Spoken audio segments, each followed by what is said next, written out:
Good evening, everybody.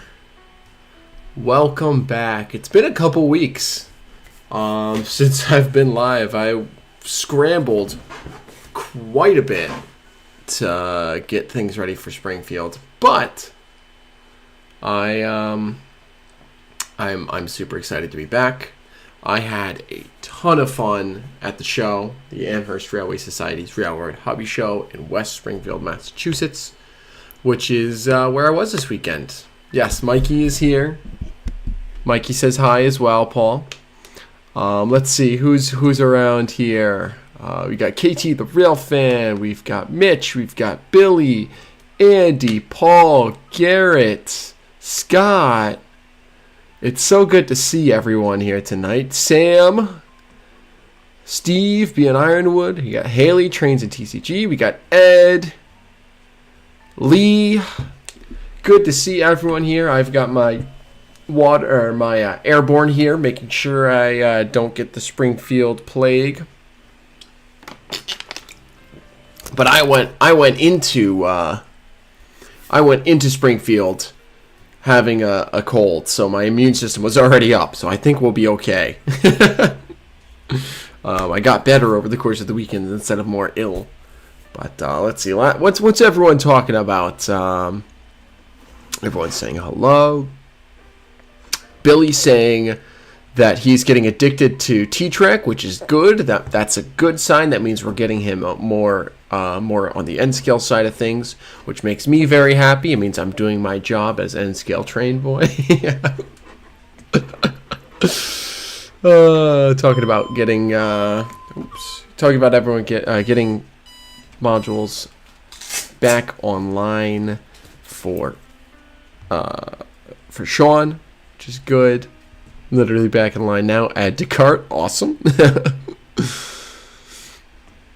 Sam's editing the next episode of the pod while watching. Awesome. Yeah, that was a good recording that we had last week, Sam. I'm very excited to have that one come out. It was a lot of fun. This is absolutely my fault, Billy, and I am proud to admit that. One of us, yes.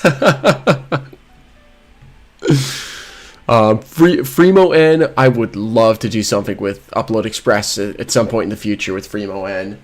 Like I said to a few people at the show this weekend, when I redesign my layout, which is currently over, we'll show off the mess that my room is right now from getting everything done for Springfield and all that. But there's my layout, leaning up against the wall right now, because I am getting ready to rebuild it. And until I rebuild it, it's just going to kind of reside over there, I think. I'm going to build some legs for it and everything, because one of the big goals with rebuilding my layout, in addition to getting it to run better, is to make sure that the end plates are Freemo N compatible and the wiring is Freemo N compatible, because I want to turn that into not only my own layout, but also a Freemo N module. Because, I mean, I think it would lend itself really well to being in Freemo N. So that's the goal with the layout, eventually. Yes, Chaos Central indeed, Ed. I think that's what we're gonna call. I like that. We're gonna call my room here Chaos Central, because that is an apt name for it. Yeah, I know I talked to you, Andy. I think I talked to a couple other people about it too, because I went into the show with the goal of getting the track I needed, and I almost got all the track I need. I just need 2 more number 7 turnouts, which I couldn't find anywhere at the show. But Mitch leaning towards HO, that's fine. You HO scale guys, you're not bad. Just, maybe not quite as good as us N scalers. To be clear, all in jest. As long as you're modeling and you're having fun, you're doing it right. But, I gotta give my little nudges. I can't help it. Ted, good evening. Welcome in. Good to have you. Yeah. Oh, the other Geep 20 got it working after 3 shorts on the motor. Oh, jeez. You'll send the address for royalty payments. Oh, boy. Using anything but metric to measure the snow out here. Yes. One moment. Photos. Let me grab these. Let's quickly do this one.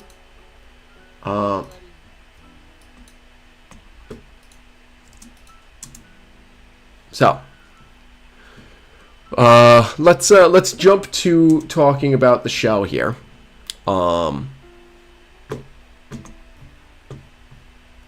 What am I doing? What am I doing? I'm going here. I'm doing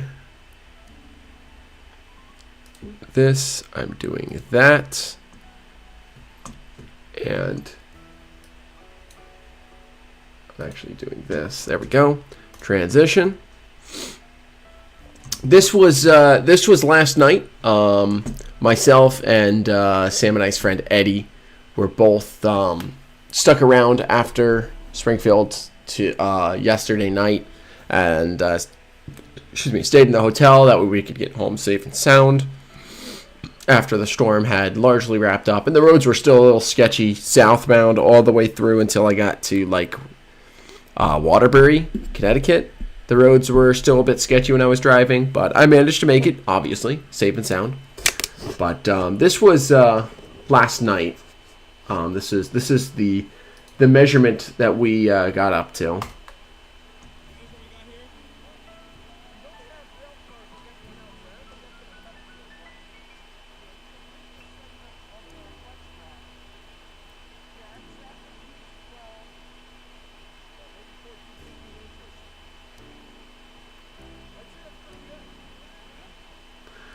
So that was measurement number 1. We went ahead and used my stick of flex track, which I'll get into. It's one of the things I got at the show. I'll get into all that in a bit here. But I wanted to show this off since Sam asked about it. So that was measurement number 1. Shortly thereafter, we got to measurement number 2. Let's see if we can get through this. I need to do this. There we go. There we go. This was measurement number 2. Volume really quiet. Yeah. Let me quickly do this. That way you can hear it a little better. And I'll also bump this up. There we go. This was measurement number 2. And before we start this video, I have to preface by saying no functional SD9s were harmed in the making of this video. And with that, I will press play. Here we go, Eddie. Like what? Let's see. Let's see how deep it is. Yeah, it's gone. I'd say it's pretty deep. It's deep. It's pretty deep. So I would say the snow was pretty deep. Yeah. Go, so Eddie. this is a non-functional SD9, to be clear. This is Eddie's son's SD9. It's been non-functional for a while. The decoder has already been pulled out of it, and I actually pulled the motor out of it and everything. That way he could push it around. His son can push it around and have fun with it. But let's see. Let's see how deep it is. It was more than one N-scale SD9 that it's how deep the snow was at this point. So.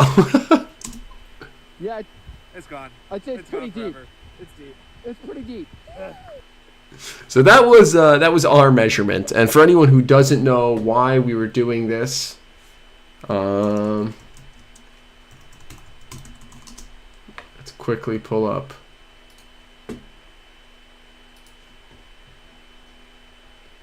Oops, I think I clicked on the wrong one. Yep, I did. All right. I don't know how I got there, but Athern. There we go. I'm gonna quit.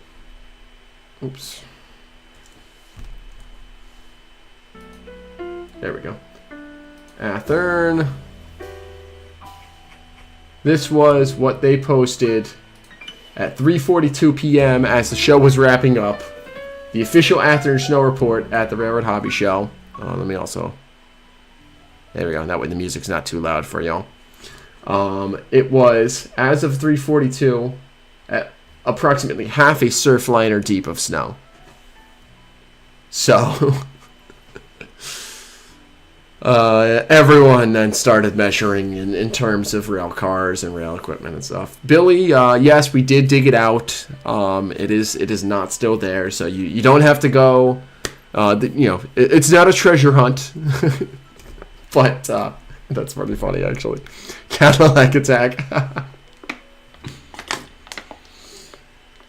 But yes, so this is why everyone, if you've seen people posting rail cars or pieces of rail equipment in the snow, this is where it originates from. This is the official, Athearn webpage. This is actually what they did, and this was at Bradley International Airport this morning. Approximately 1 full surf liner and half a California car of snow accumulation. So, I don't know what the Ed isn't showing up in chat, but it's here on. Ed isn't showing up in chat on here, but is in the stream. Oh, what? That's strange. I see Ed's message. I see that it was neutered. Not quite sure what that is about, but imagine a parking lot is full of random cars when it all melts. That's funny, Billy. That's really funny. All right. Anyways, let's whoops, I did the wrong thing. That's what I wanted to do. You see you, Ed. I see you too. You don't see it in here. That's strange. It might be.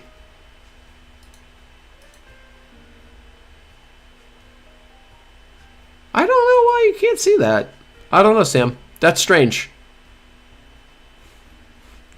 YouTube being YouTube, I guess. Anyways. So, tonight, we will be getting started on this project here. Latency, perhaps. We will be getting started on this project here. This is a horribly oversized locomotive. Can't help myself. This is an HO scale locomotive. This is actually a Walther's train line locomotive, which is one of their cheaper end models, but it's a good starting point. It has some decent detail to start with here, and it's something that I'm very happy to have as a starting point because it's quite cheap. But this is going to become a Balfour and Colucci Creek Southern GP9R.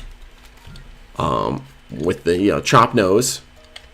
It's going to get some ditch lights. It's going to get rear ditch lights. It's going to get new side. The air tanks are going to be replaced with an extended fuel tank, and it's going to get new air tanks in like more modern Jeep styling, similar to and Sam, you'll know about this. Similar to the Grand Trunk Jeep 9Rs, but is it Rs? Yeah, Jeep 9Rs. But it's going to be a distinct model because it's not going to get a new cab or anything like the trunk ones got. Iron Horse, welcome in. Good to have you. It was great to see you. Great to see you at the show, man. Thanks so much for saying hi and chatting with me. It's so great to see you, and I can't wait to see you. As you said, you're starting to put out more videos again. Great to see you. My hands shrank in the cold. Yeah, that'll explain it. No, yeah, this is an HO scale locomotive. This is for when I run Fremo with friends, because Brandon is being very persistent in trying to get me to really dive into HO Fremo.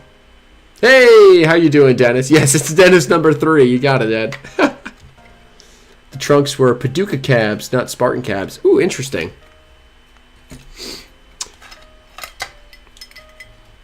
Yeah, this is going to retain its Jeep 9 cab. It just has the chop nose, so it's got a more traditional Jeep 9 chop nose cab. It doesn't have the more modern Paducah cabs or anything like that. I did a lot of research on Jeep 9 rebuilds, including a lot on the trunk ones. The Jeep 20 cab, yes, exactly. I mean, I don't know why I'm saying exactly. I know you know your stuff. But I did a deep dive, read through Trains Magazine, had a big article on the trunk rebuilds back in the 90s when they were first, or when they, was it the 90s or the 80s? I don't know, at some point back then. So I went through and read into that, and I read into more traditional Jeep 9 rebuilds, and I settled on this kind of hybrid. It's kind of its own thing. But yeah, so it's gonna get like the Jeep, the Jeep 9 trunk, the trunk Jeep 9. It's gonna get the new tanks down the underneath the sill. But in order to do that, I'm gonna have to remove some of the sill here, which means that the hole that the pin on the frame has will no longer be able to receive the hole. So instead, I'm going to wind up making a new cover for the coupler pocket and using that to hold the shell to the frame. But that's going to be our target for tonight. But that is later on. Also, I wanted to show off. This is my pile of parts that I got for this this Jeep, HO GP9R right there. And I already have the decals for it. It's ready to go. So this is something, my goal is to get it done by the end of end of February. But really by the Rochester RPM, at least get it to the point where it is substantially done, and I'm just adding things like wipers and MU cables and stuff like that, because I can do that after the RPM. But I want to get it substantially done for the RPM so I can have it on the display tables and also maybe even run it. Who knows? But in any case, that's going to be the goal. So I'm going to spend a lot of time this month working on it. Ray, good evening. Hope your igloo is nice and warm and well insulated. I don't know how you got the snow to stick together, with the state of it all. But good to see. It was so good to see you this weekend, Ray. And actually, one of the things I have here is from Ray. Let's see. Originally, they were going to be called GPR9s to differentiate them from others, but CN had the final say. Interesting. All you need is yellow safety stripes in the front and back, and Black River lettering, the Black River and Western Jeep 9, but low nose instead of high hood like it is in real life. Oh yeah, that's true. Well, it's currently unpainted, which is why it's black. It's just unpainted plastic, but that is true.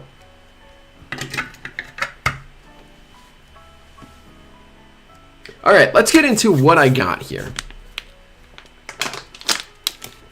I got a lot of things this weekend. Some things, Plow pushed the door closed a few times. Yeah, that sounds about right. That sounds like what would happen there. All right, so let's start off with the things that are not going to be staying with me. The things that I have temporarily.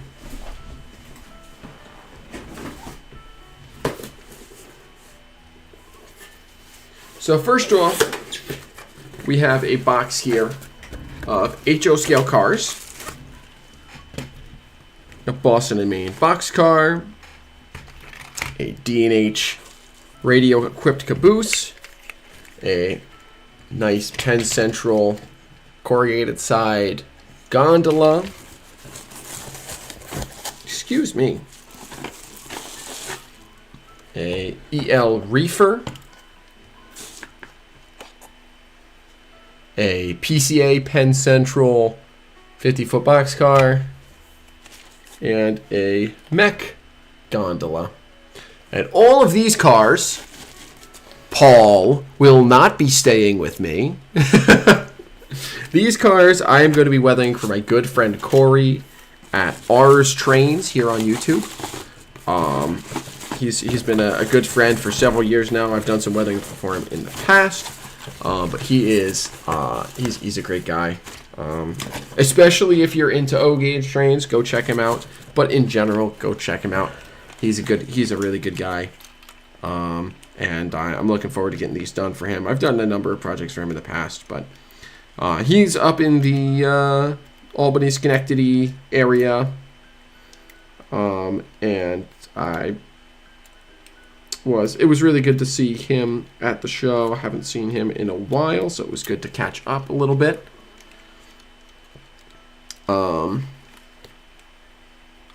But yeah, so these are eventually going to be weathered for him, probably next month, not as in March, because like I said, primarily I'm going to be focusing on getting. How did this all go? Oh, it was like this, I think. Whatever. That's fine for now. Primarily, it is going to be I'm going to be focusing on the Geep 9, and then also I'm going to be focusing on getting these a certain couple of cabooses that I have here weathered, so I can bring those back up to somebody in time for the RPM as well. D&H Wide Vision looks like one of the cabooses you have at the Tourist Railroad you volunteer for. Is that the SC&H perchance? Because that's what Corey volunteers on. So I would not be surprised if that's the reason why he got it. But so I have those from Corey. Let's see. What did everyone say? Dennis has 4 Proto 2000 SD9s. They're going to be chop nose with Jeep Spartan cabs. Ooh, that sounds like fun. And nothing like a little stress of an event being less than 4 weeks away as motivation. Yeah, no kidding. No kidding. Let's hope the cold prevented us from getting the Amherst crud. Like I said, I think I'm actually going to be kind of okay. I went into Amherst a little bit sick, but you're going to go grab the handle HO scale tray for so you can sell it to me soon. Well, continuing on with the HO scale shenanigans, I've got a certain interestingly stamped box and such with this funky little logbook in it. Yes, I am the current holder of the HO scale ATLP 2022. So let's unleash it. There it is in all of its glory. I will be bringing this to the what's the club? Why can't I think of the name of my club right now? I'm going to be bringing this to the Hyde Park train station this week, letting it run on their layout. It's the Hudson Valley Railroad Society is the name of the club. Thank you, Brain. And running it on their layout before passing it off to whoever's next. And I got to reach out to Paul Cassar and figure it out. But this is something else I'm super excited to have with me for the time being before it passes on to someone else, because the ATLP 2022 project has been so cool to follow. I'm so glad that I show off this distance box. Oh, yeah.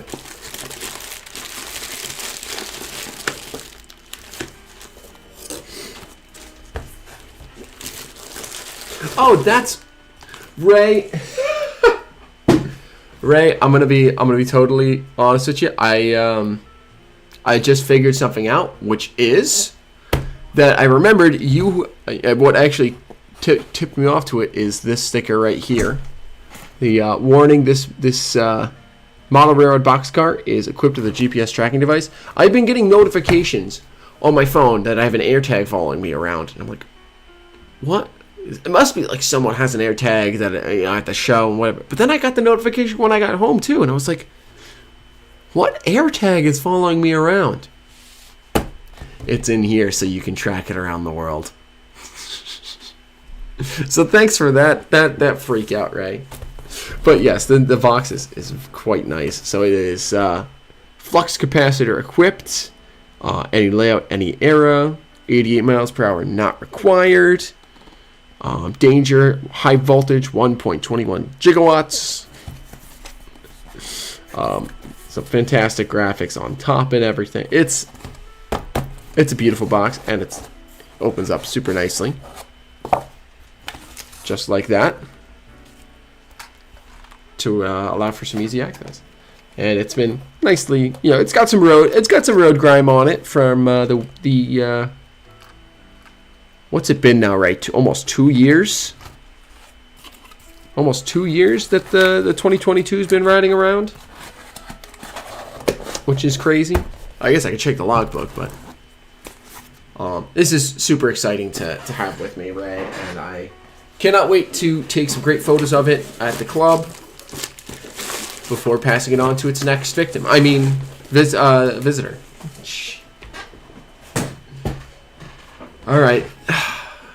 Box designed by Tony Sissons. Tony did a phenomenal job designing that. It's so cool.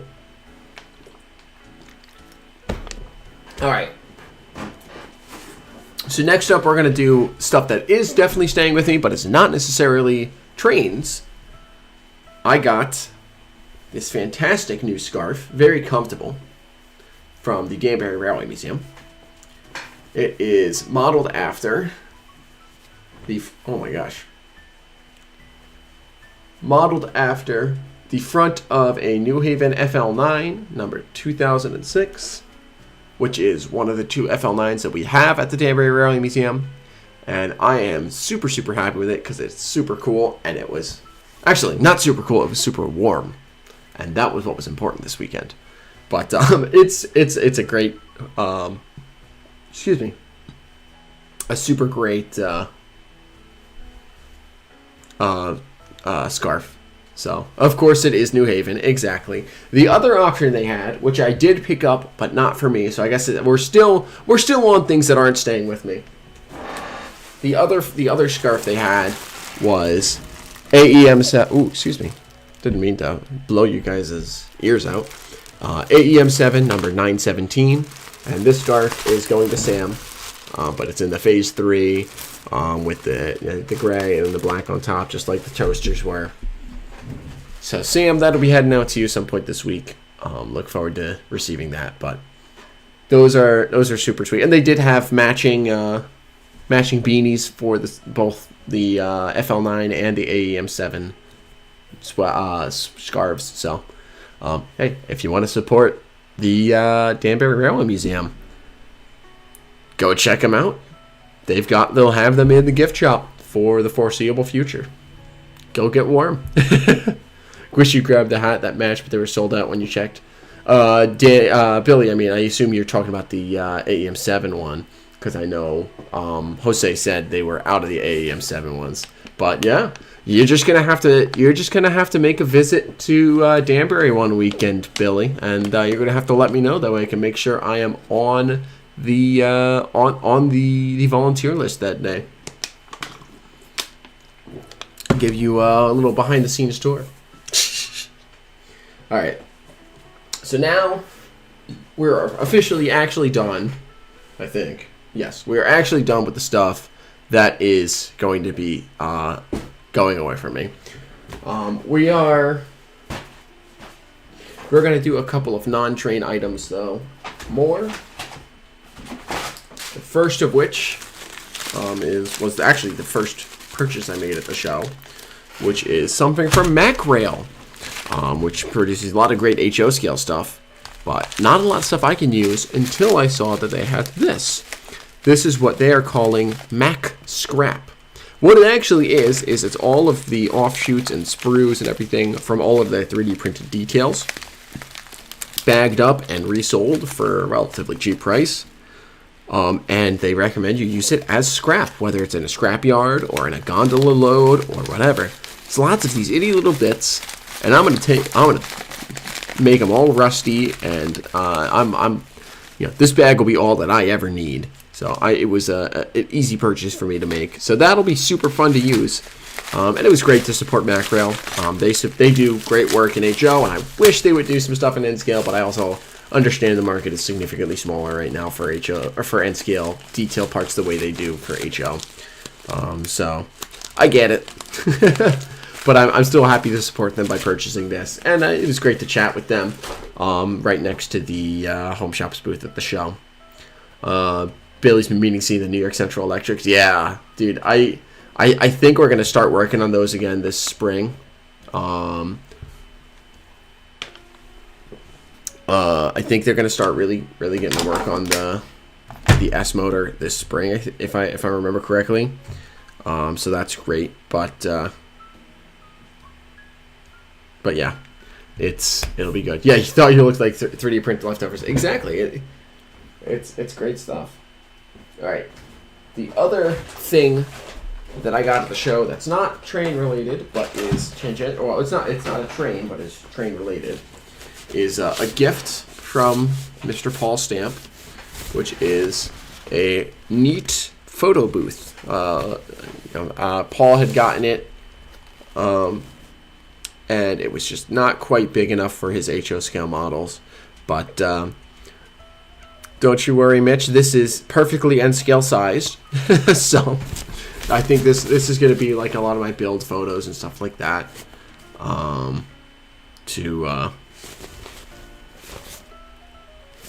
When I'm done with projects and stuff like that. So this is going to be definitely put to use on my N scale models, Paul. And thank you for handing it off to me. Sorry it couldn't work out for you. Happy that it works out for me. All right. Now we're gonna go ahead and we're gonna get through this. That way Paul can get it out of his system. I did buy 3 HO scale locomotives at the show. And we'll show those off first before we do anything else.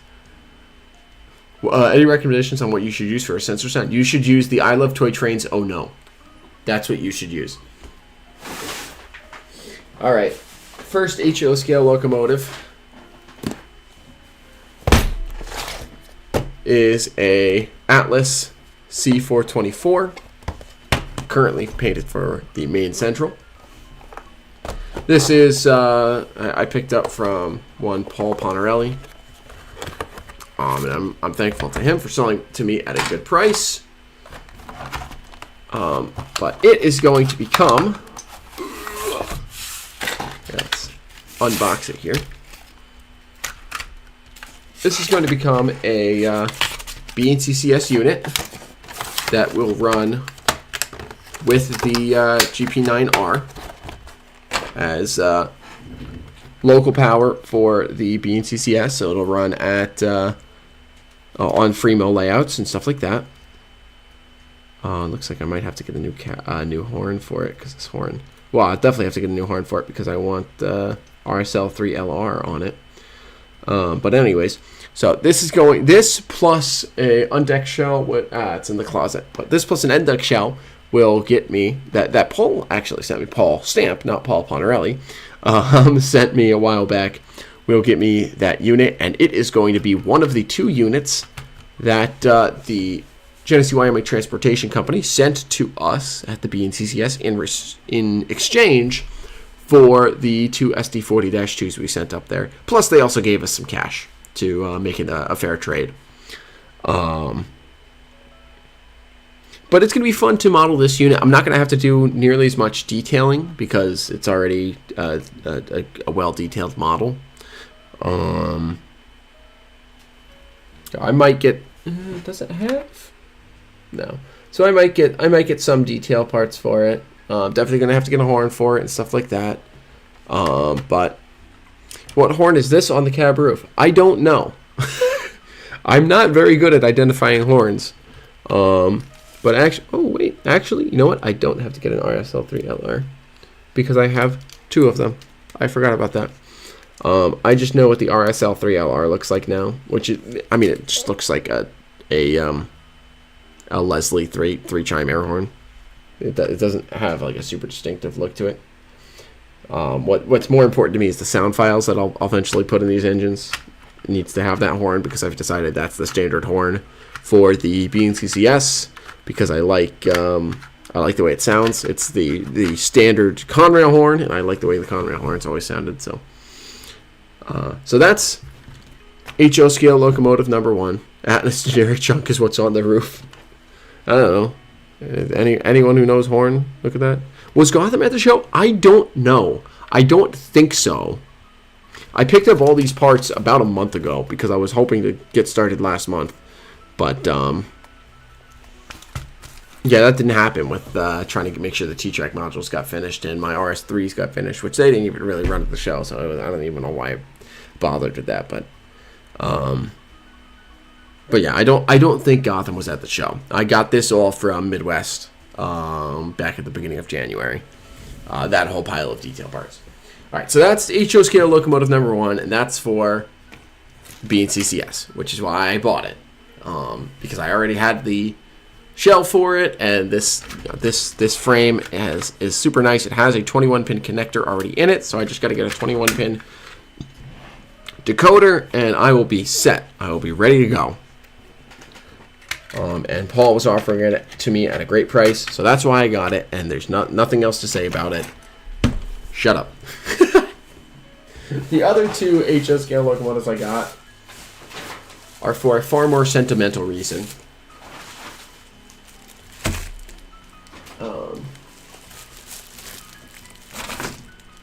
Let's start with this one. Yeah, we'll start with this one. So, for those of you who don't know, I am a RPI alumni. I went to school for architecture there for 5 years, and 2 of those years I was the president of the RPI Train Club, and the other 3 years I was a member of the RPI Train Club, the Rensselaer Model Railroad Society. They recently, well, before I got there, their layout got disassembled because they needed to move, because it's a long story. You can find the basics of it on the NER website. If you look up NER and NEB and W, NEB and W. But long story short, the NEB and W, which was the 50-plus year long existing layout for the club, is no longer going to be moving forward. That layout has been sold off it was donated to the NER and sold off to all sorts of people. Large chunks of the layout went to historical societies and towns, and some went to private individuals. But in addition to that, all of the rolling stock needed to get sold off because the club is changing what they want to model. They're not going to model the NEB and W moving forward. Probably. I don't know. I don't know for sure because I'm not a member. I have slight glimpses into there when I chat with my friends who are still there, but my understanding is that it's not going to be moving forward doing that. And they're also moving to N scale because they're getting a smaller room, so they want to maximize that space. But because of that, I had to pick up a couple of NEB and W locomotives as mementos of my time with the club. So here is a old Cato Atlas RS3. No decoder in it, but it is painted up for the NEB and W in the green scheme with the yellow stripes on the nose and the rear. And I accidentally jostled the rear handrails off, but they're here. But it is in a great condition, and I will probably at some point get a decoder put into this. I don't know if it'll be sound, but I'll get some decoder into this, that way I can run it sentimentally. But it's mostly going to be a shelf queen to remind me of my time with the club there, and also to support the the club moving forward. A portion of the money is going to the NER. A portion of the money, my understanding, is going to the club. So it's all was worthwhile. So that's the RS3. The other locomotive that I picked up from them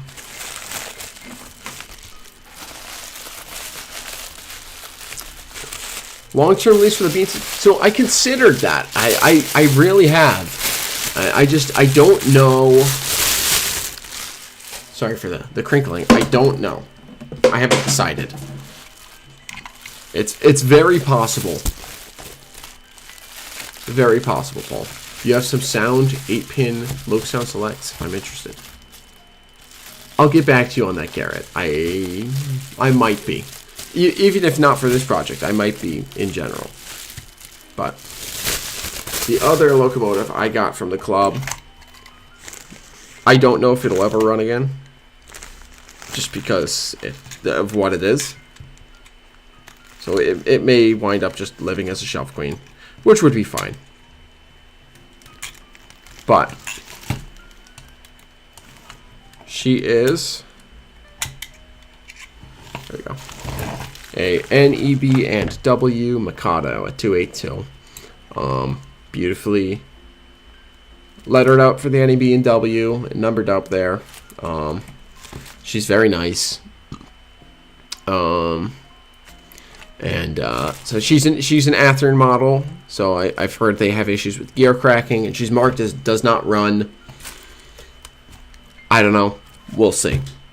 But I'm gonna take a look into what it might be. I'm gonna look at some options for maybe getting her running again. But if she certainly, especially her, if number 303 winds up not being able to run again, I would be very happy to just keep her up on a shelf to remind me of my time at the club.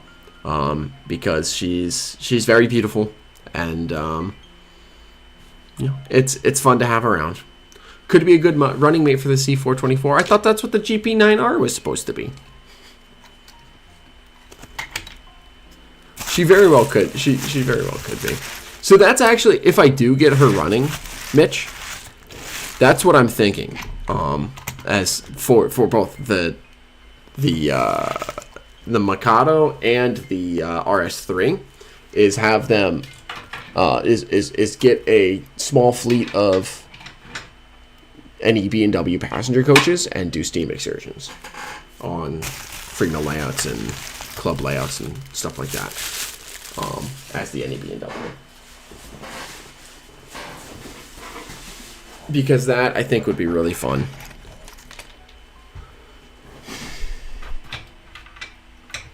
Yeah, pick up a few heavyweights. Trio it is then. Hey. It works for me. But that's a off in the distance project. So that's it for the HO scale. So now that Paul, go ahead and get it out of your system. Yep, I got a lot of HO scale stuff. Whatever. Get it out of your system. Go. Now this is your chance. Before I jump to N scale, I did get one other thing here, which is this little guy.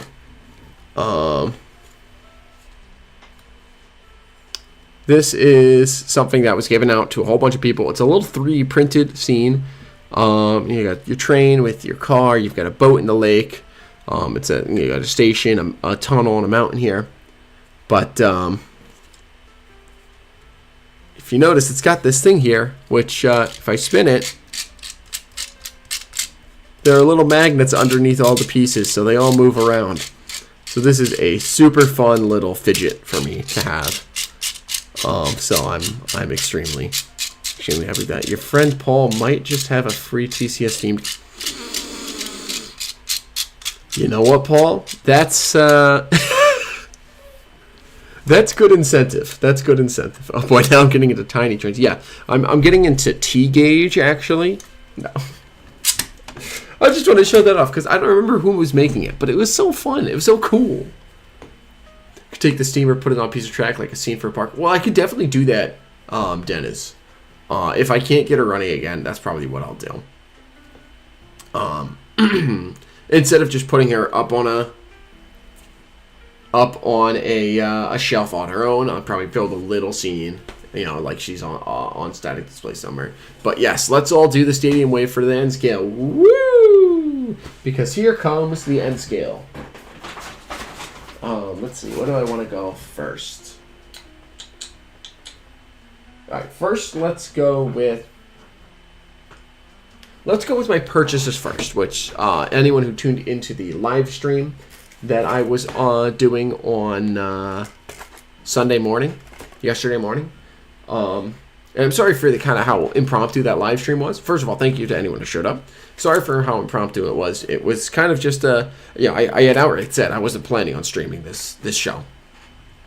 Because last year when I did it, I had a lot of fun doing it, but everything turned into just like I just got to scramble to get everything in.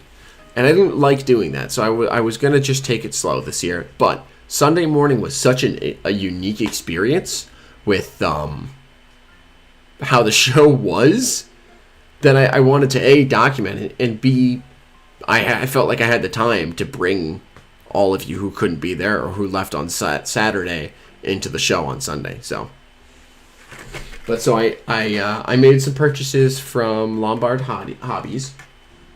Let's see, it's this one, and that stuff. Yeah. So from Lombard, I did manage to pick up the Y that I need. So this is the Y, code 55Y. That's going to go on my layout when I relay the track. I picked up this B&FE, Burlington Western Fruit Express coach, boxcar. Okay, why is it completely blowing out? There we go. So I got this for a very particular reason, because I already have the HO scale car because it was part of the Walters competition. That I actually took second. Spring Creek. Why did I say Lombard? Lombard wasn't there. Thank you, Paul. Oh my gosh, my brain is a mess. Yes, Spring Creek. Spring Creek. Yes, Lombard did not come. I think that's what I was thinking of, because I had that in my head that they weren't there. But yes, so I picked this up at Spring Creek. I have the HO scale one from when I did the Walters weathering competition a couple years back. That car wound up taking second place, I believe, which was super cool.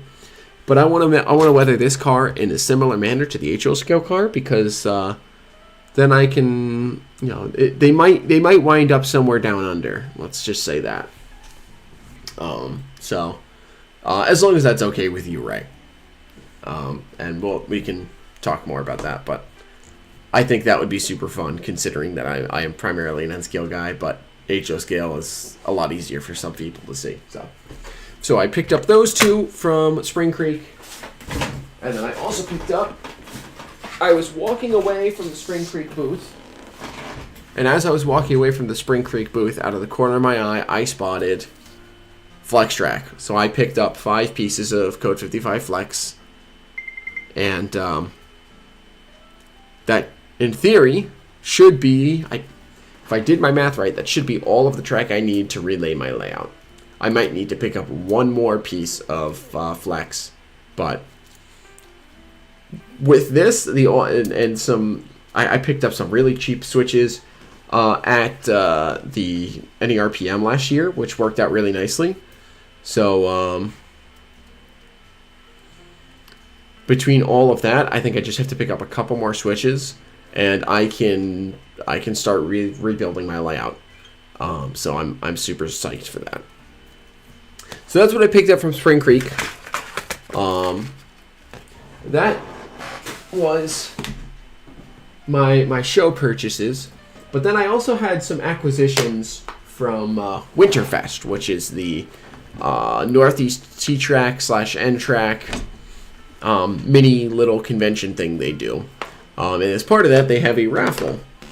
And at that raffle, I had one ticket, and with that one ticket, I managed, somehow, through the power of will, I guess, had my fingers crossed, my toes crossed, all of that.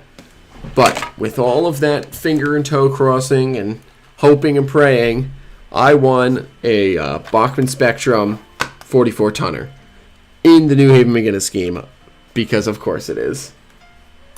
Let me do this, that way we're not completely blowing out. What make of track? That's Atlas Code 55, Dennis.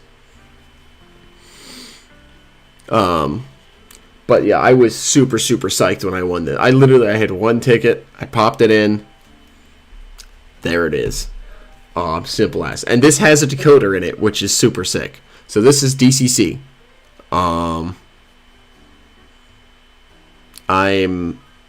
very excited to have this, and I looked it up. This is actually, for once, Bachmann has a paint scheme on a model that is accurate to the model, to the face. This is like a phase 4 44 tonner, which is what number 0818 was in.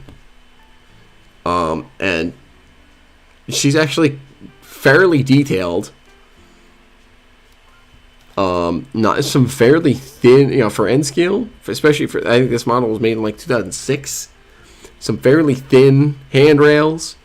The only thing, it's even got windshield wipers in the, I'm just noticing it's got windshield wipers in the cab windows, which is mind-blowing that that's stock on the model. But this is going to be super fun. It runs very well. I ran it at the show. It runs great. I've heard a lot of really good things about these Spectrum 44 tonners in N. That they can haul 5-6 cars, which is all an industrial switcher would ever need to haul. So I have to decide what I'm going to use this for. Like where I'm going to. Is it going to become the layout one? I don't know. But no, yeah, I know the N-scale Bachmann Spectrum engines don't run very good. Not this one. This one somehow runs great. Everything I've ever heard about this model is so good. And my own experience matches that so far. So, yeah, Bachmann can be very burned. Bachmann is such a land of contrasts. But this model, I'm super happy with so far. I mean, maybe I'll get into running it and I'll get disappointed, but so far, it runs great. So, and it looks really good, and I'm just happy to have it. The only thing I want to do is I want to look into the possibility of putting a Keep Alive in here. That way, it runs even better than it already does. But yeah, so audio seems to be peaking a little. That is good to know. They bring me my mic down a couple dBs. Hopefully that's a little better. Thank you for the heads up. Actually, let me bring it down to like there. That should do. But yeah, so this was super, super, super exciting for me to win. Oh, and VSDC just crashed. Oh, jeez. I'm sorry to hear that, Sam. I hate that. I hate that so much. I've been through that where I forget. Well, not with video making, but with things. I've gotten to, I forget to save the file, and I've gotten to the point where I just sporadically at random intervals I'll just hit Control S like 6 times. With like in all sorts of projects. So if it runs for you, great, enjoy it. Yep. And I will, Dennis. But yeah, I've had some Bachmann models that not so good. And there's a reason I don't get them very often. And I stick with Atlas and Kano for the most part. And really mostly Atlas. But at least for new stuff. But yeah, this has run great so far, and I'm super psyched for it. So that was what I won in the... Been slower and slower and slower every time you have to use it. Oh, geez. Yeah, KAN1 is exactly what I plan on using, Dennis. I just have to see if it'll fit in the cab. Which I think it will. I'm fairly certain it will. Just looking at the inside of the cab. But I have to take some measurements to make sure. But so that was what I won, but it's not the only thing that I got at Winterfest. Because somehow I was in the right place at the right time. I myself and a friend, we stepped out. We walked out of the main room that Winterfest was happening in. We popped over to the room where they had a little bar, a little cash bar, but we just wanted some water, so we just got a couple water bottles. And while we were in there, one of the organizers came in, and there was a cart of rolling stock there. And he just goes, "You want one?" And we both said, "One what?" And so he reached into the box of rolling stock and handed us both Concord Great Northern Heavyweight sets. So I have 6 Concord Great Northern Heavyweights now. And I keep going back and forth on whether I want to keep these and find an electric locomotive to paint up as a GN electric for a train show train, because I think that could be super fun. Or if I want to sell it on and use that money to do something else in the hobby. I keep going back and forth on it in my mind, but it's very pretty. A very pretty set. And I think it'd be super cool. Joey is cooking. Oh boy. I like it when Joey cooks. Joey cooks a tasty meal, Paul. I can't wait to look when I'm getting off stream here. B&CCS passenger train. I already have plenty of Concours heavyweights for that. I have 1, 2, 3, 4, 5. I have like 6 or 7 Concours heavyweights already for the B&CCS passenger train, and that passenger train, it shouldn't even be heavyweights. It should be it really should be lightweights. It should be either stainless steel side lightweights or smooth side lightweights. But so, thank you for that, Mitch. Thank you for that psychic damage. And you too, Garrett. Here, I'll respond in the way that my dad does, which is whenever, when he's the scoutmaster of the scout troop, whenever scouts do the 6-7, he responds, someone will say 6-7, he'll go 5309. It's the only response. So, that's my go-to response now too.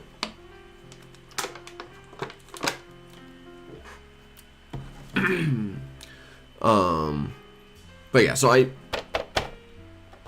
the B&CCS passenger train should be lightweights, but anyways, I keep going back and forth on what I want to do with this. But regardless, I'm happy to have it. It's super cool, and I'm super thankful to the guy who gave it to me. I don't know what to say. I got super lucky that I got super lucky that night, because not only did I get handed this, but I also won the one thing it is actually the one thing at the raffle that I really wanted. Yep, there it is. There it is, Garrett. But yeah, so I got super lucky. And then, at the end of it all, I went back to the room. I was there with my friend Matt. We were sharing a hotel room. And he had, the previous year, he had won at the raffle. Something that he never really wanted. He didn't, he was super excited to have it at the time. But in the past year, he's never really wanted it. He's never really run it, rather. So it was something that I talked about. I kind of want to do this at some point for the B&CCS. So he said, I'll give it to you for $50. And what that something is, which I'm super excited to have now, is EMDX5, a GP60 demonstrator. And this is a lifelike model, which looks phenomenal. Lots of great detail. There's a couple of things that technically aren't accurate to EMDX5, which I have to decide how close is close enough for me. But I've always loved the demo scheme, and I have written into the history of the B&CCS and into the not into the history, but into the roster of the B&CCS that we picked up one of the Geep 60 demos before they made their way out to the SP out in California. Jeez. But exactly, Paul. Exactly. So we had it for about a month before it went out and joined EMDX 6 and 7. Oh, there it is again.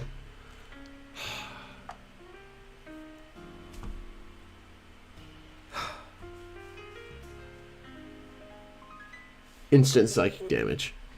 But yeah, so EMDX5 was on the B&CCS for a month. And they liked it so much that into the end of the 80s, they bought 6. It was either 6 or it was 10. I think it was 6 GP60s as new power. But technically, this model is not quite accurate because it has the later style of dynamic blister where it's got a very sharp angle going coming out of the long hood. The actual EMD 5, 6, and 7 all had a much more rounded blister on the fireman side. And they also all had the aero cab, which this model does not have. The aero cab, I definitely can 3D model and get someone to 3D print for me. That I could definitely do. The dynamic blister, I don't know if I really want to fiddle with. I would consider it though, because I mean it just comes off like that.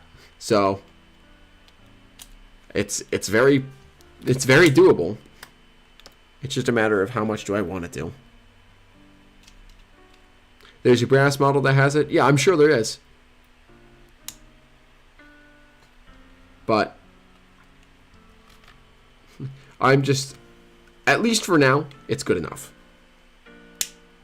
For now, it is absolutely good enough, and I will, as soon as I get a TCS KA or CNGP to put in this will become a great train show locomotive, and a great consist at whenever I'm at clubs or anything,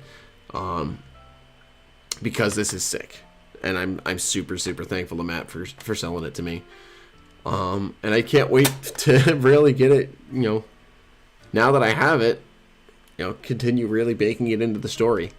But that is the last thing that I picked up at Springfield. It's not the last thing chronologically, but it's the last thing I haven't showed you that I picked up at Springfield. Besides a whole bunch of stickers and business cards and all sorts of super fun stuff. But that's all still packed away. I haven't managed to find it as I've been unpacking so far. I mean, my sticker bag might even still be out in the car. I'm not sure. But I met so many great people.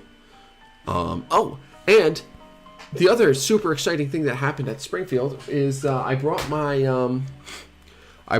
diabetes awareness 50-foot boxcar, my PS 5344 with the blue diabetes awareness with the ribbon on it. And all that. I brought it. I was displaying it at the Home Shops booth. And as I was putting it out at the Home Shops booth for display, I happened to put it next to a particular pair of locomotives. One was from the Arvada Western. The other was from the Denver Terminal Railroad. The two guys from those railroads were there helping out MacRail, and also bouncing back and forth helping out Home Shops, and they were both there. They were both chatting, and as I was putting my car out next to those two locomotives, Chris Palmieri, the owner and operator, I guess, of Home Shops, he said, that boxcar looks pretty good next to those two units there. I wonder if it would be possible, maybe you'll have to speak with the CEOs on the matter, but I wonder if it'd be possible to waybill them out to Colorado. So, my B&CCS PS 5344 is heading out to take a ride on the Arvada Western, to take a ride on the Denver Terminal Railroad, and potentially more out there. And so I highly recommend you all check out those guys' work on Facebook, the Arvada Western and the Denver Terminal. Both are phenomenal modelers. They have absolutely gorgeous photo-dioramas that they take all their pictures on. And you might just see a familiar boxcar on there. And you might also, if you follow Paul, you might see a familiar salt-covered hopper as well, because a certain salt-covered hopper might have also tagged along with the B&CCS boxcar in the interchange and gotten way-billed out that direction too. So, highly recommend you all check those guys out. It's super awesome. One that Chris even thought to mention that was such a great idea, and I'm so thankful to Jeremy and Jerry for being open to that, and bringing them home with them so they could take a ride on on a fellow freelance. But with that said and done, that is a wrap on Springfield 2025 or 2026. At least as far as what I picked up and what I experienced and stuff. I also, I got to put together a video for Upload Express on, what I did to kind of finish up my T-Track modules. I mean, I say finish up. There's still a lot of work to do on them, so there'll be at least a few more videos of working on them and finishing scenery and getting some details in there, building some structures for those modules and stuff. But I got them to a point of substantial completion and was able to run them at the show. Go check out the Rail Brothers on their Facebook and Instagram. They posted a great video of some trains heading all the way through all the Upload Express modelers T-Track modules. You'll see Hopewell, you'll see their Hopewell, you'll see Paul's module, and you'll see Andy's module, and they were all super fun. So.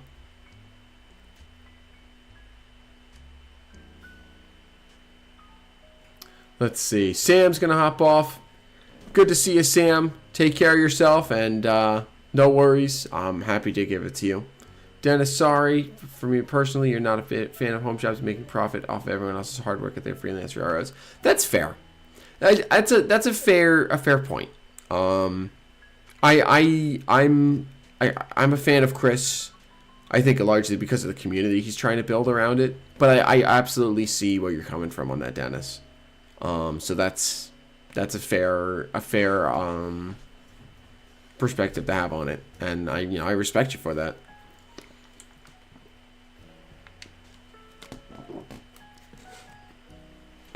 All right, so that wraps up my Amherst discussions. Let's get to work on this guy. Yeah, I gotta work on so many videos, dude. I'm so far behind on videos. But we're not talking videos right now. We're talking live streaming.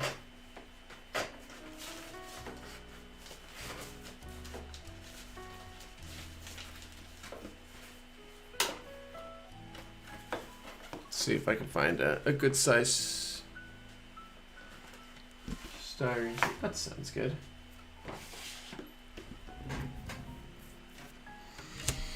All right, let's see. Second, no, I'll go with the thicker sheet. We'll go with that one.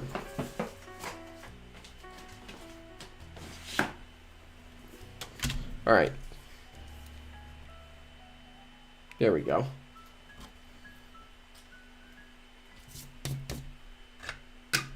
All right, let's see. So, what do I need to do here?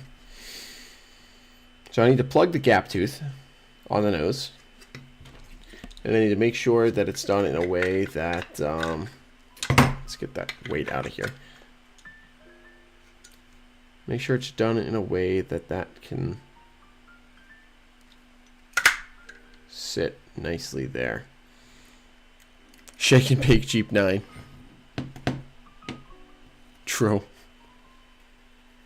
Where did I put my screwdriver? There it is.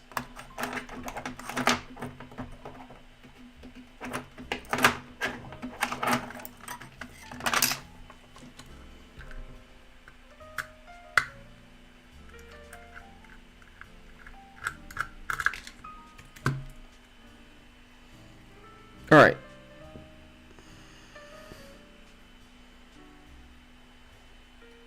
Time to put the GP9 in all the parts in the box and shake. Yep.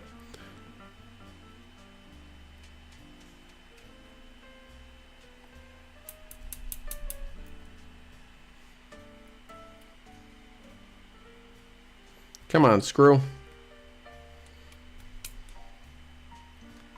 Get out of there. There we go. All right. How am I going to do this? What's the best way here?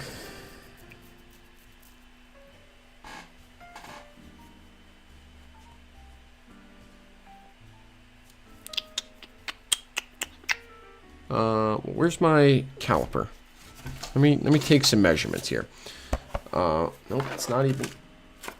Where the heck did I put it? See, this is the problem with working and just going crazy. Which is kind of what I was doing to try and prep for Springfield.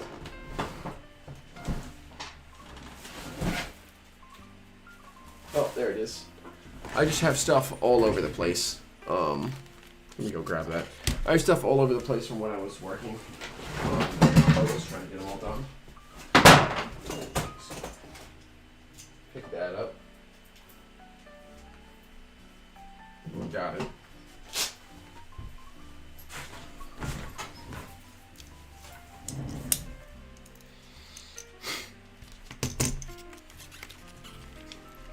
There we go. 0. Okay. Chaos Central strikes again. You got it, Ed. Alright, so this opening here is 0.37. Well, what I need, Paul, is I need to put everything on the bookshelves. I took a whole bunch of stuff off the bookshelves and didn't have a chance to put it back away when I was trying to get stuff done in time for Springfield. So, yeah. And also, I have stuff that I still am working on putting away from Springfield. So, it's a mess.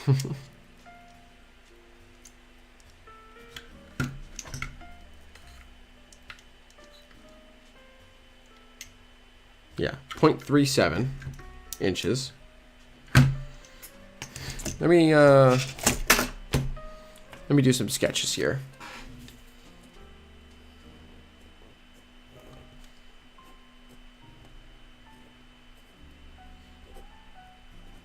.37 inches. And you bought Marcato track. Oh, excellent.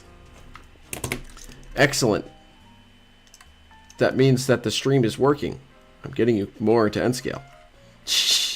I say as I work on an HO scale locomotive.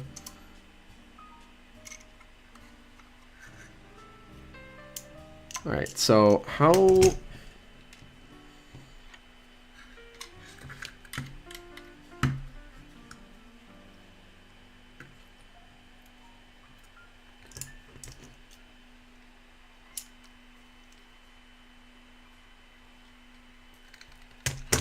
We'll do 0.1 inch. We're going to put a 0.1 inch gap.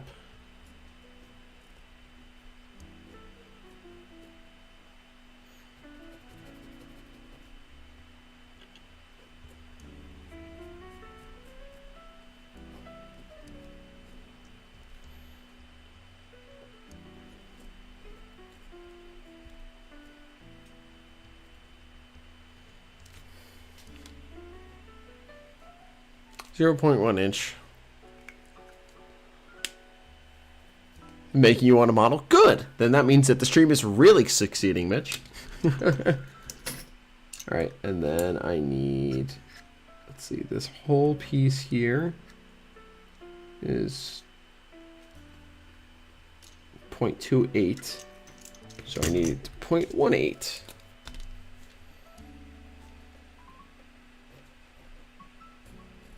0.18 inches. Okay. Your Pensy 3-rail oak scales layout is in danger, yeah. We working on HO means your streams are working. No, it's still there, really. It's just... Is this just procrastination for doing that? Maybe. Well, I don't know, Billy. Eddie really wants to tear down your layout, so... Eddie wants to rip that thing apart and rebuild it, so... Maybe that's what. Maybe you're doing T-Track to try and appease him. Alright, so I said 0.37 inches.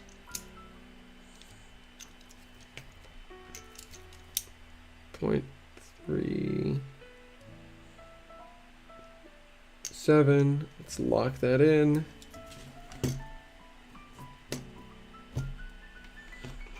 No pen.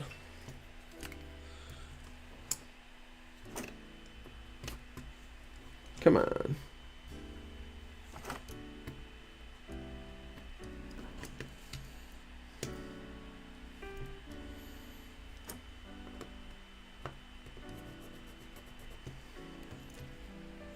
Paul, no, Paul. Dennis has to convince us all you can't do it. So you settle for a joke.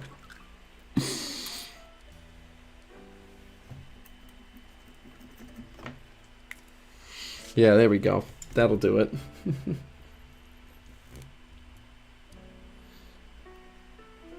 Alright, so I want that line right there. And then, let's see. 0.18 inches.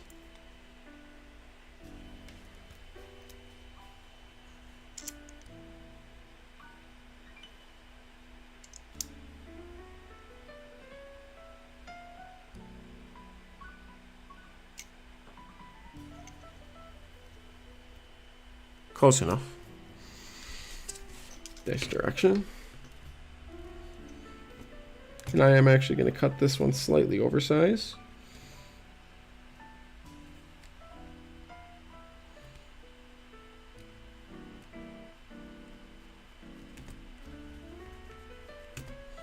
So that's the piece that I need. All right, let's go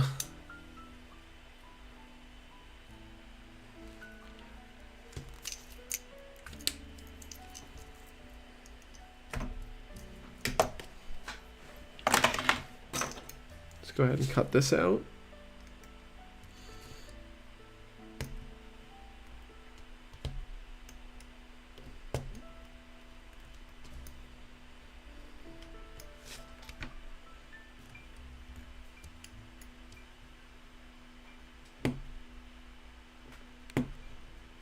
Really trim this down, down, down. There we go. Okay. So now this in theory should fit right there. Yes. And I'm going to trim a little more off the top. Sounds good, Paul. Thanks so much for tuning in. Oh, I'm definitely peeking the mic again. Let me back Mikey off a little bit. Or actually, let me just do this. There. That should be better. Have a good night, Paul. Rest well. So great to spend time with you this weekend. And look forward to seeing you some more this month. Let's do that.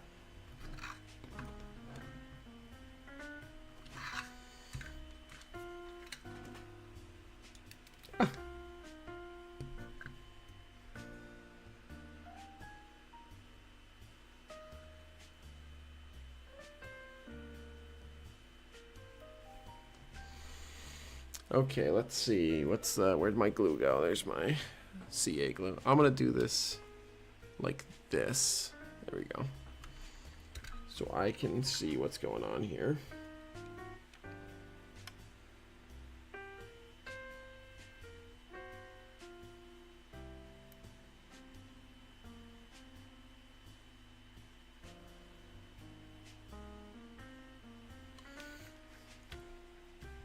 Yeah, this month.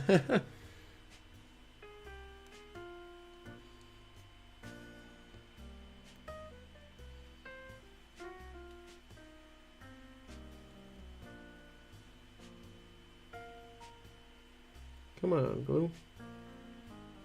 Oh, is the nozzle clogged? Are you kidding me?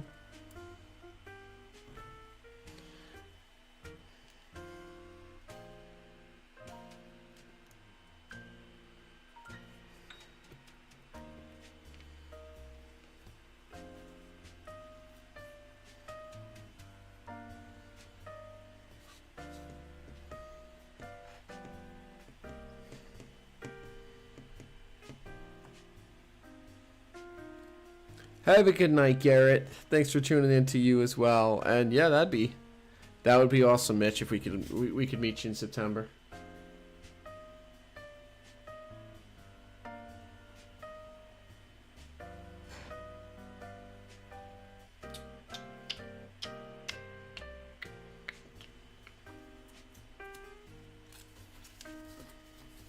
Take a handful of these. Just do like that.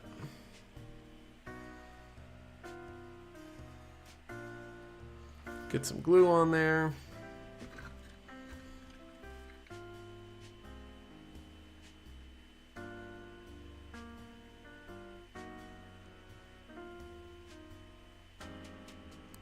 Get it positioned.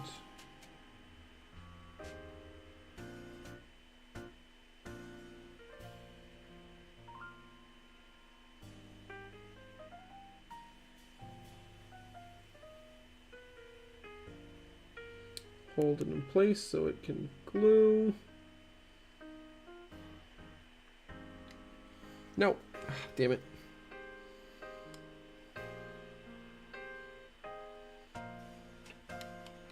Actually, you know what? I'm going to do this part vertical.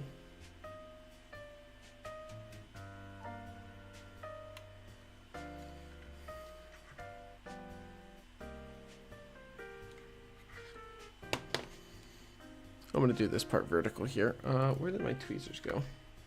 Right there.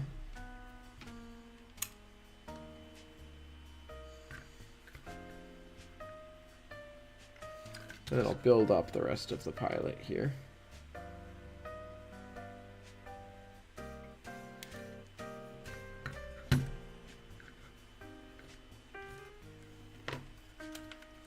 Alright, let's take this off again because it's too much weight. It's giving me problems.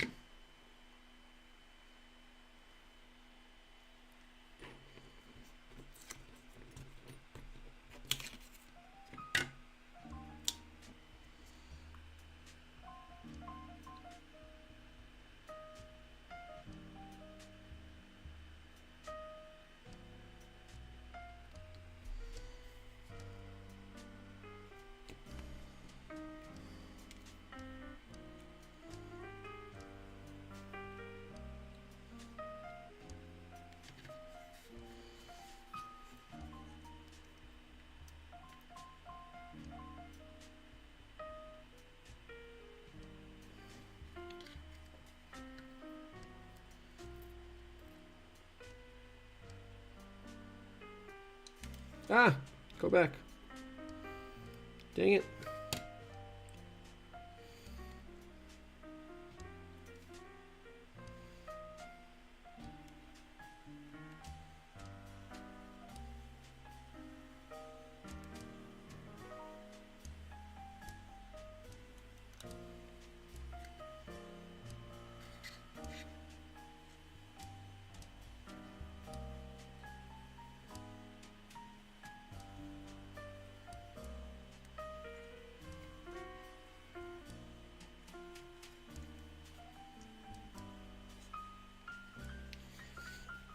There we go, we've plugged that side. Let's do the same thing on this side.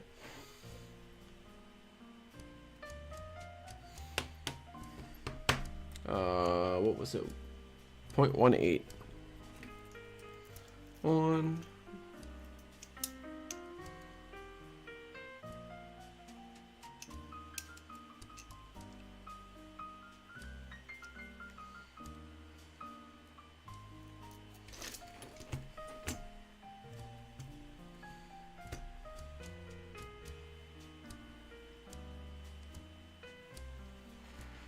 Pen, pen, pen, pen, pen.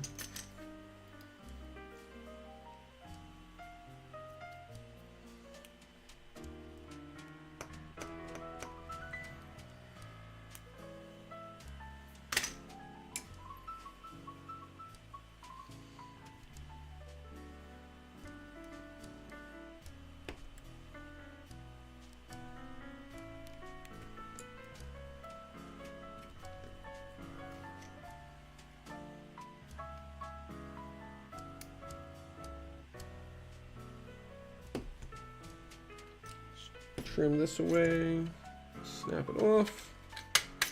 There we go. Ah, there it is.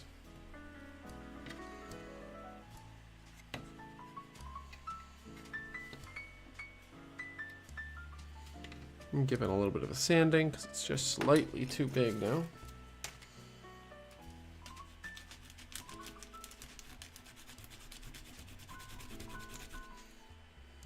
There we go.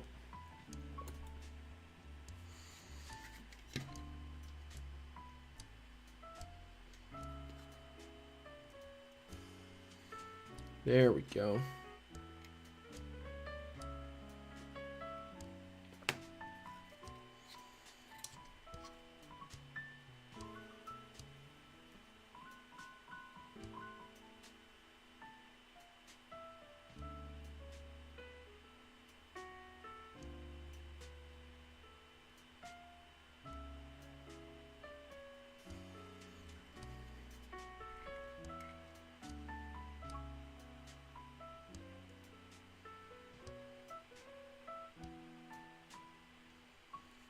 There we go.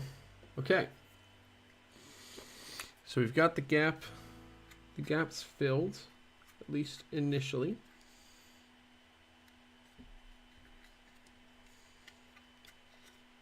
And I can fit a coupler through there, right? Yes. Good. And through here, right? Good. Perfect. Beautiful, beautiful, beautiful. All right. Let me grab my file here.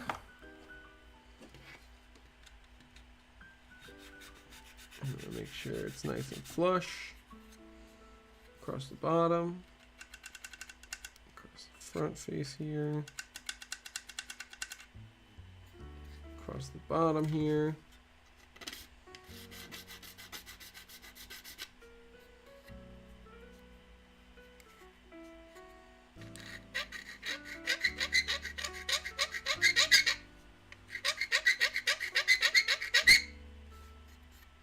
There we go. Alright, let me go ahead and now that that's on, make sure this still fits on. Oops, I gotta unscrew the other coupler, otherwise it's not gonna go on at all. That's not a screwdriver. That's a screwdriver.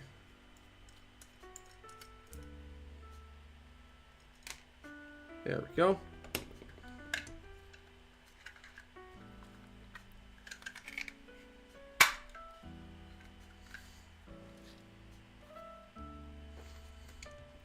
Make sure I can still get this coupler on here and sitting in nicely. Come on. Yes. Okay, I can. I can definitely still do that. All right, so now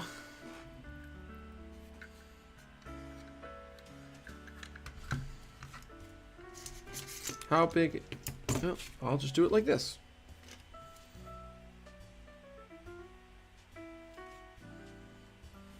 Pen right here.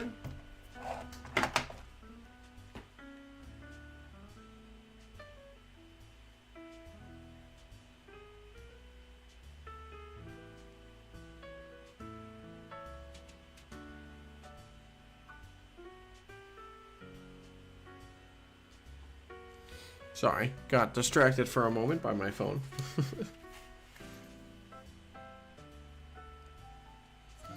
All right, pen.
There we go.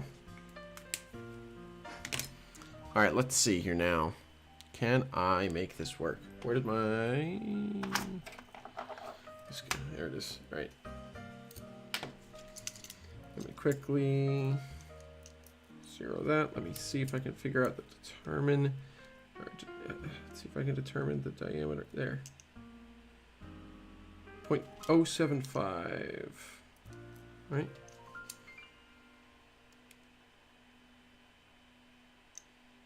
Yeah. 0.075. Let's see, fractional inches.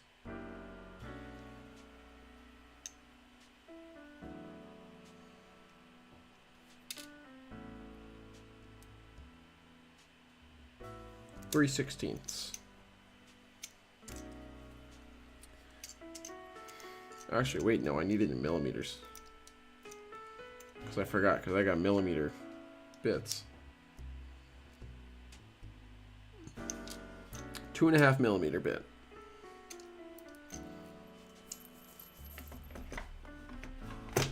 I think I have that. Pretty sure I have that.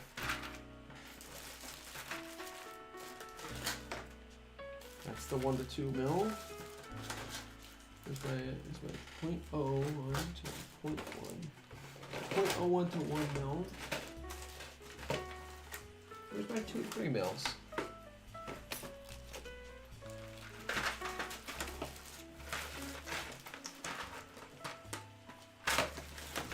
Sorry, looking for my tool over here.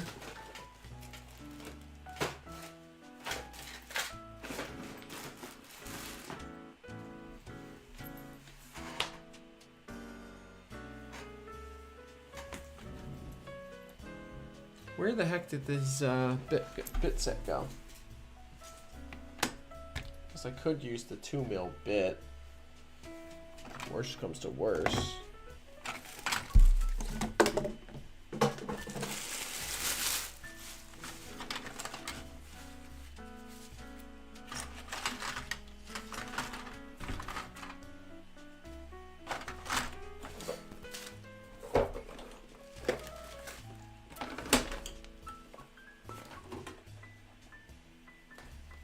It's here somewhere, but I don't know if I really have the will to search for it right now.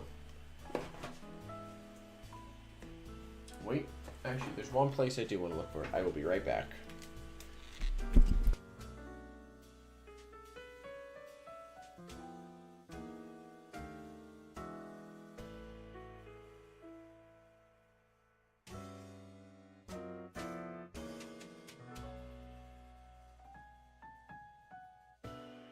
I'm glad I went to look for it.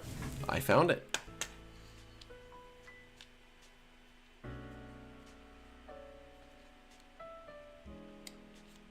.5 mil. Right? 2.5. Perfect. Let me just make sure. Oh, nope, it doesn't quite fit, so let's go with down to 2.4.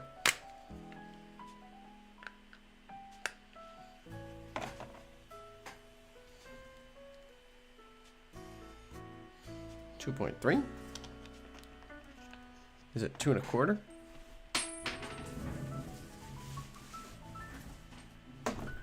How did I measure this wrong? It's gotta be 2 1/4, so let's go with 2.2.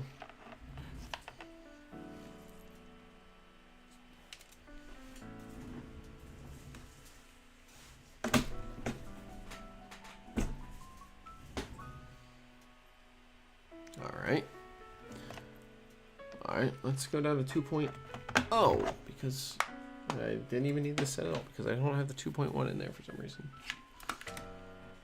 2.0.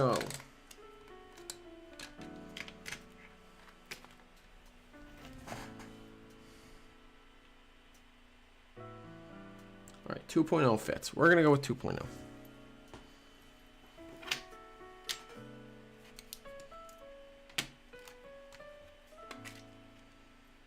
And this is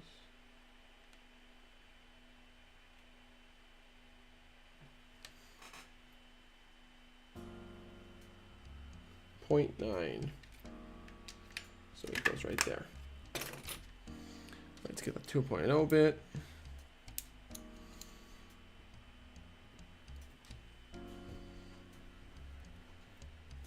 do all that.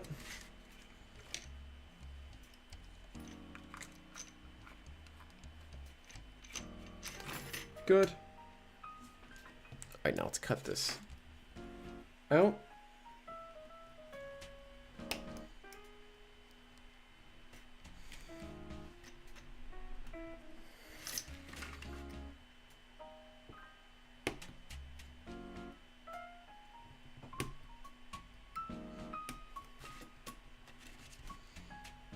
There we go.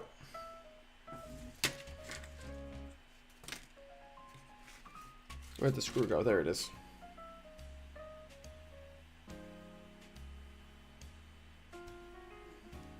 Alright, here's the test.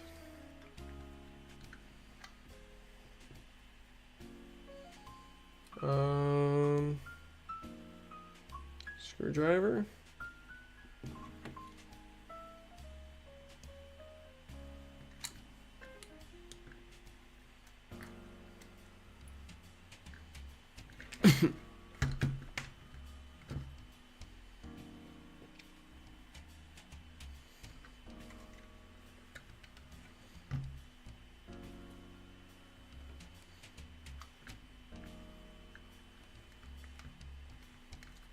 No, come back. Ah, damn it.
Let's see. Alright, that holds it in.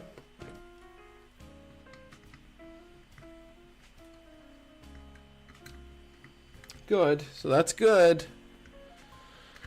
The fact that it holds it in means I'm on the right track. So now I just need to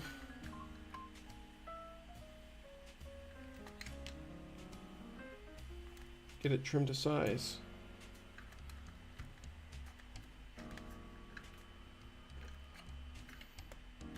I'm almost wondering if it's worth it to get rid of this truck while I'm working here.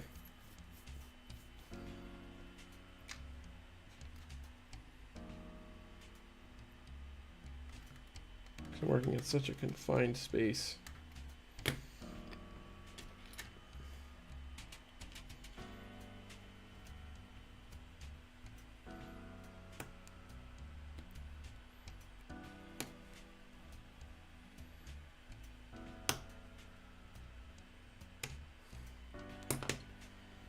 All right, let's see. Now,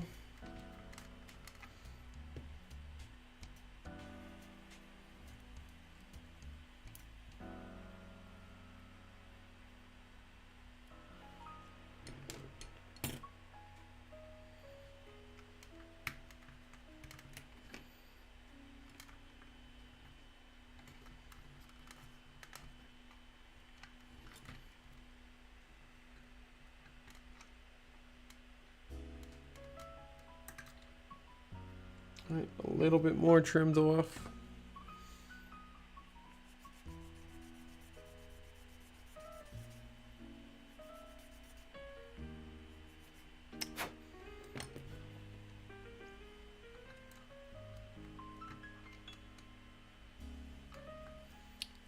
Touch more.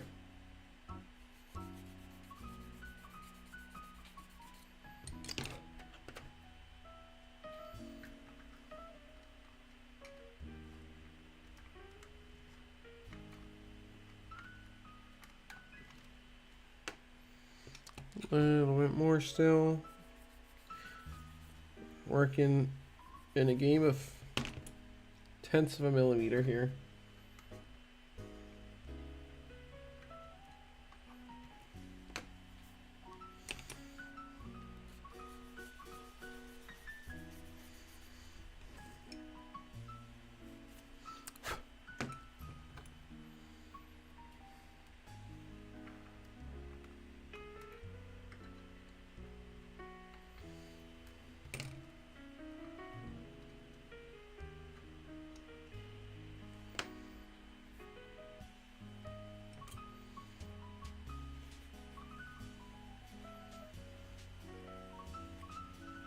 If I can get these couplers in tonight and use that to hold the shell on, I will be extremely happy.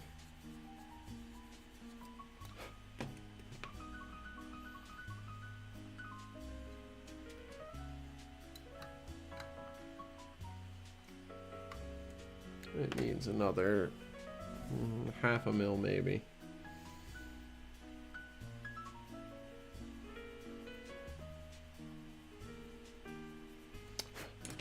Alright, let's test it.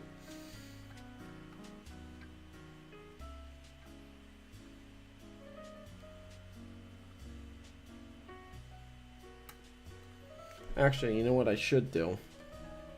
I shouldn't even use this piece. I'm an idiot. What I should do is this. Turn this on. Unlock it. Zero it. Open it up. Now let's do.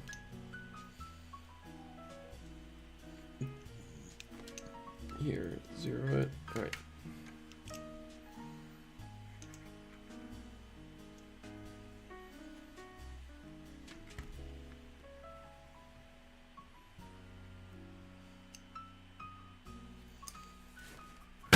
Oh, shoot.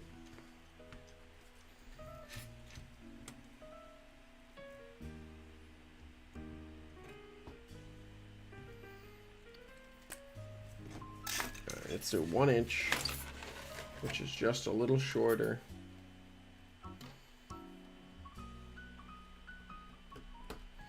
Then the space between the step wells.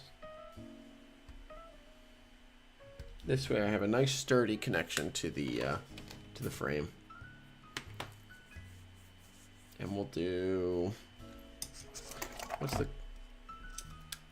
we'll just do whatever the depth of the coupler box is,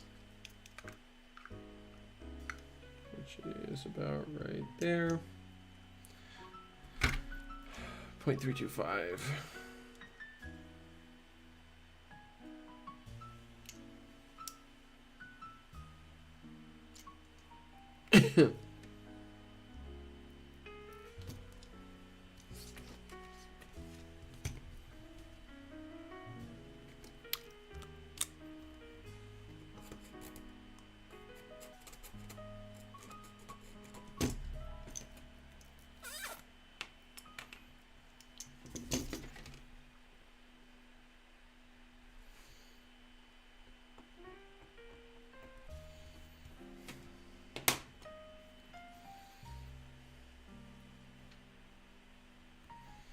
Dang it.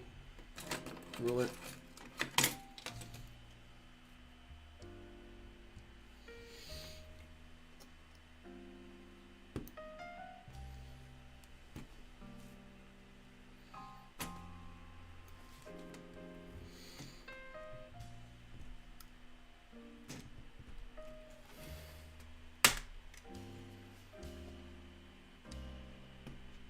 There we go.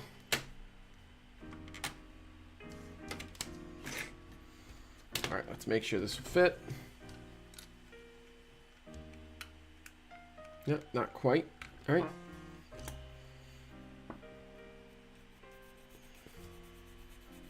Let's do it like this.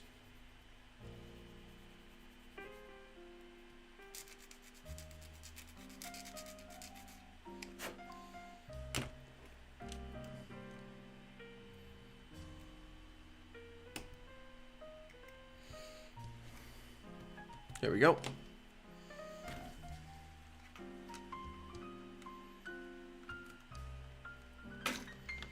All right, a little more.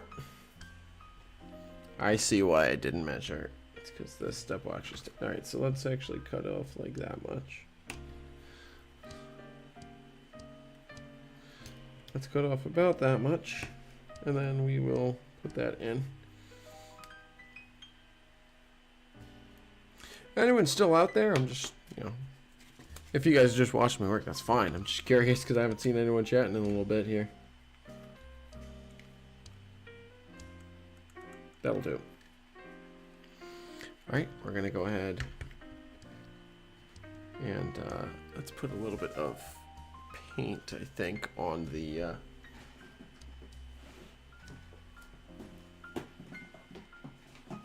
just a littlest bit of paint on the actual ring. Just chilling. Okay, cool. Ed's still here. Billy's still here. Alright. I more so than anything, I wanted to make sure my stream didn't, like, collapse in on itself or something. But, glad to hear you guys are still out there. So I'm going to paint.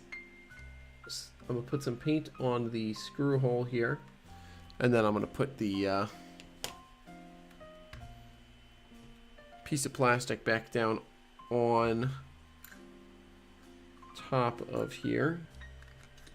And push it down real good. So I get a nice impression, hopefully. Nope, it didn't work. Alright. Back into the snow fort to sleep. Sounds good, Ray.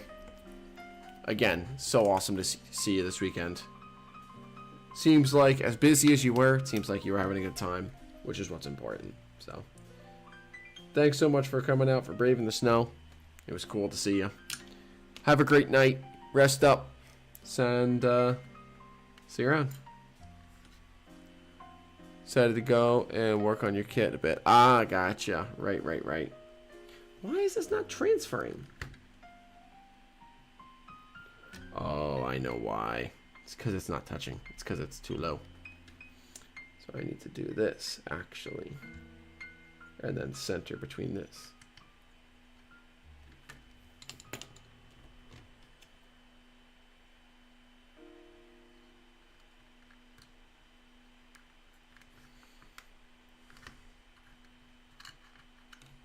There we go. Now we have an impression.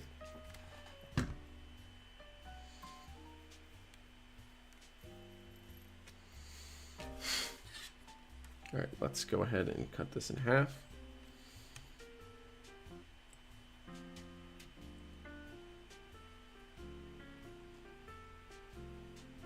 Let's see, 13, so that would be right about there. Should be where it belongs. Beautiful. Ta-da! So now in theory, if I screw right on that point, or drill, I mean.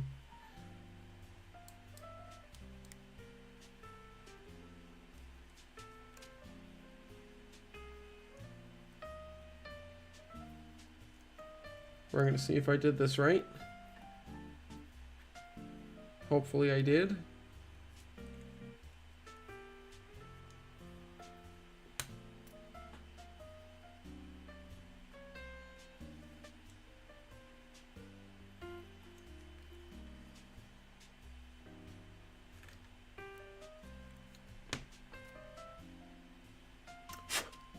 Good. Alright. Here's the real test.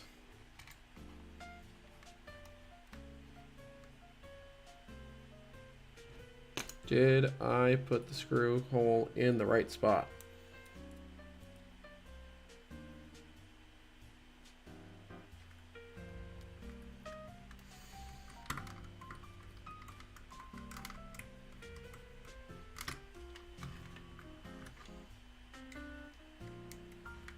Well, it's at the very least close enough that it's automatically centered itself in the hole, so that's good. Right now I just gotta put a small bead of CA right along. There we go. Too much. right along there to fuse that into place.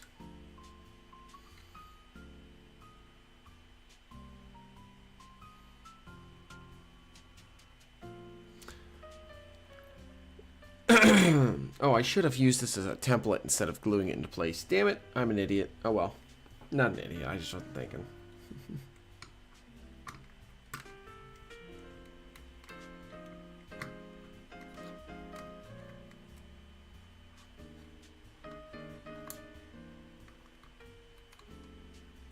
Oh, shucks.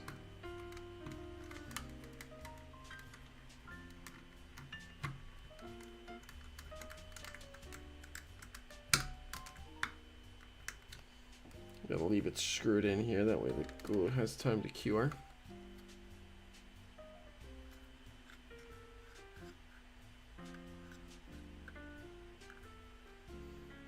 Because I want to ensure it's a nice, sturdy attachment.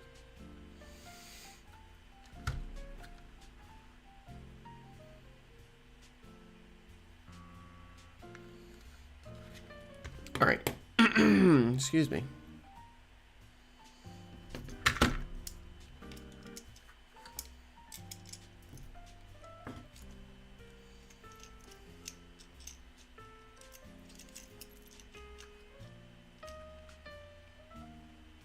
So actually this needs to be 0.925 inches.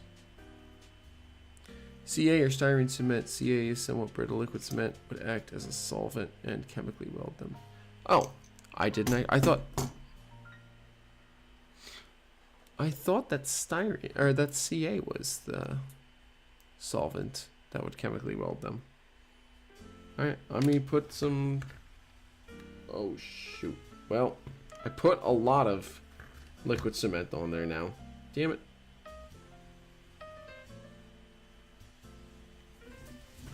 Quick. Cleanup crew. Go.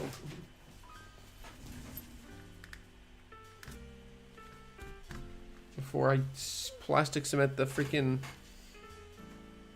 screw into place.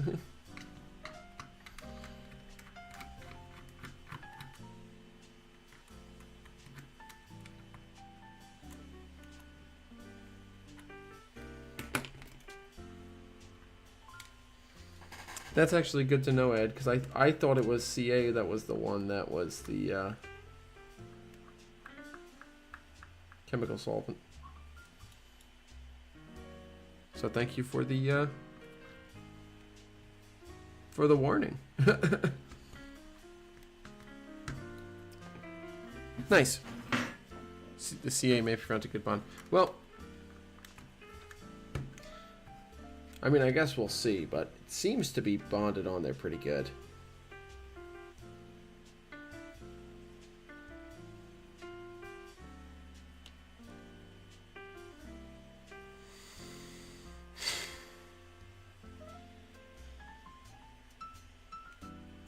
I just realized something. Which is, how am I gonna get this?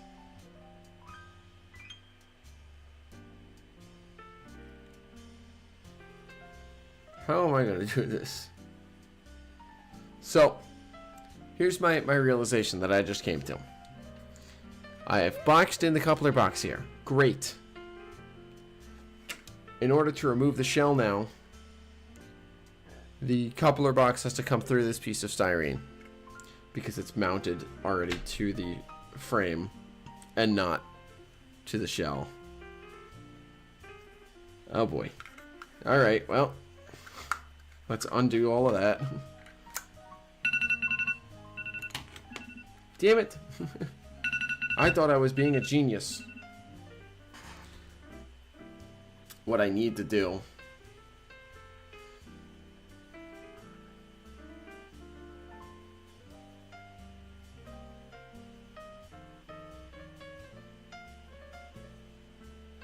what do I need to do? How do I make this happen?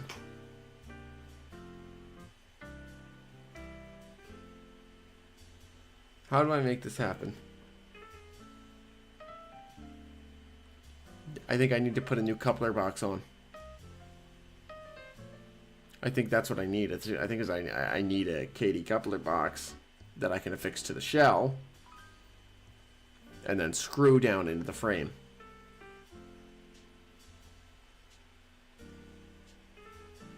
Dang it, man. Here you go, Ed. Here's your close-up. There's the coupler box built into the frame. There's the shell. There's it together. There's the underside.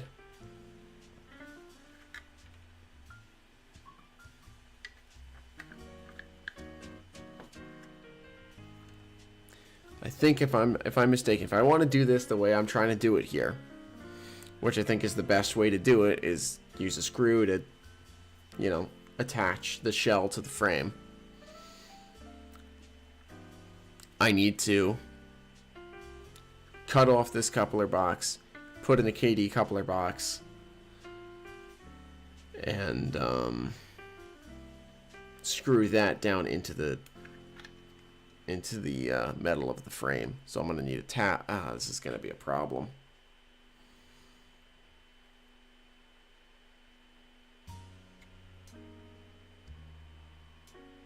It's either going to be that, or it's going to be something like screwing down into the metal frame through the walkway or something. Slide the KD box through the openings and secure with the screw. Yeah. So. Yeah, I need a KD box. Is what it comes down to, though. Yeah. So I need to acquire a KD coupler box now. And I need to cut this coupler box off. Because otherwise, it's going to be in the way of the KD box. Alright, well, guess my Dremel's going to get some work this week. And now I got to order some KDs. Maybe there'll be some. I guess I got to go check the one model train store that's in the area here. See if they have KDs. Dang it, man. I really thought this was going to work, but then once I saw it happening, I realized my mistake. And this is all so I can freaking put the air tanks along the sill. It would have been so much easier if I just decided, nah, the air tanks stay where they were. But no, I had to be different. Alright, well, I think that'll do it for me for tonight then, with that realization. I really thought I had all the parts that I was going to need. Because I have everything. I even have the speakers. I even have the speakers that I'm going to use. And the baffle and everything.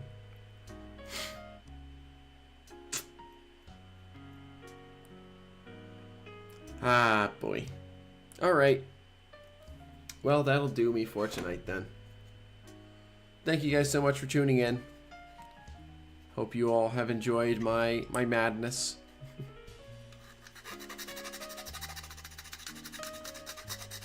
Yeah, I'm gonna have to open this back up again.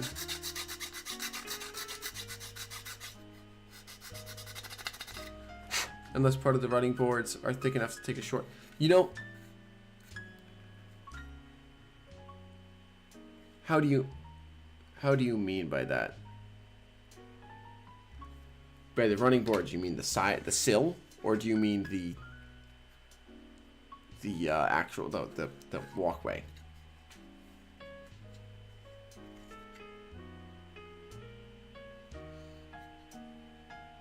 Because if you mean the sill sideways, I don't think that'll work.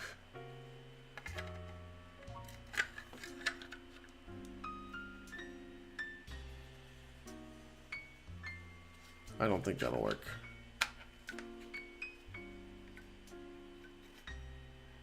Okay, vertically through the walkways, that could work. because there's a good chunk of material here. And a good chunk of material here. That might work.